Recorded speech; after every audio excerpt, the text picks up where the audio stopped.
Hello বন্ধুরা, আসসালামু আলাইকুম।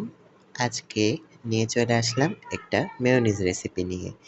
যদিও আমার চ্যানেলে এর আগে মেয়োনিজ রেসিপি আপলোড করা রয়েছে, তারপরেও আজকে যেহেতু মেয়োনিজ বানাচ্ছি ভাবলাম রেসিপিটা একটু আপনাদের শেয়ার করি।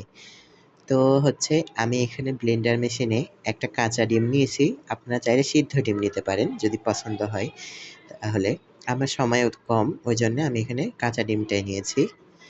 আর হচ্ছে এই যে দেখুন এখানে আমি নিয়েছি ভাজা শুকনা মরিচ, একটু হালকা ভেজে নিয়েছি।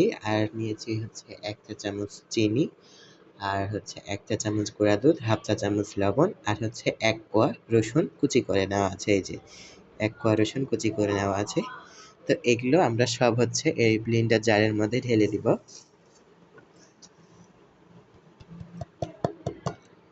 তো এর মধ্যে আমি সব উপকরণ ঢেলে দিলাম। এবার এর সাথে অ্যাড করে দিব হচ্ছে তো আমি এখানে এবার দিয়ে দিব ১ চা চামচ টমেটো সস। আমার কাছে বাসায় গোলমরিচটা নেই, গোলমরিচটা কিন্তু দিতে হবে। আমার কাছে না থাকায় আমি দিচ্ছি না, স্কিপ করে গেলাম। এবার আমি দিয়ে দিব অল্প একটু সয়া সস।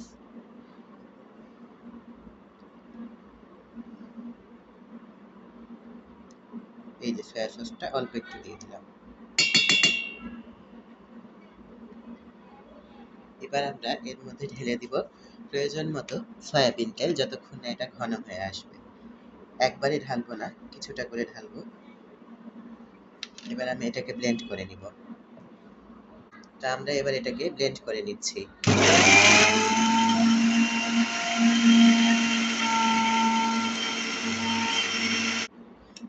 তো এটা এখনো ঘন হয়নি, তো সুতরাং আমরা এর মধ্যে আরেকটু সয়াবিন তেল দিয়ে দিব। অ্যাড করে দিচ্ছি আরেকটু সয়াবিন তেল।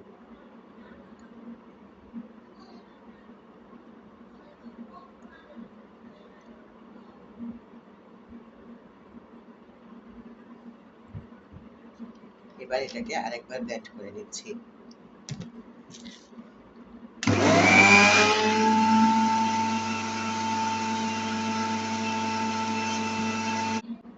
তা আমি আর একটু তেল দিয়ে নিচ্ছি।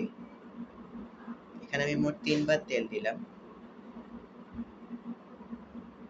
তো ভিউয়ার্স, আমার একটু চিনির কমতি পড়েছে, তা আমি এখানে আর ১ চা চামচ মতো চিনি দিয়ে দিলাম। চিনিটা একটু কম দেওয়া হয়ে গেছিল।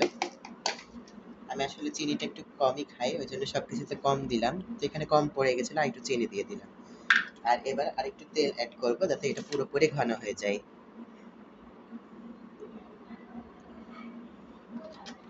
ব্যাস, এবার এটাকে ব্লেন্ড করে নিব।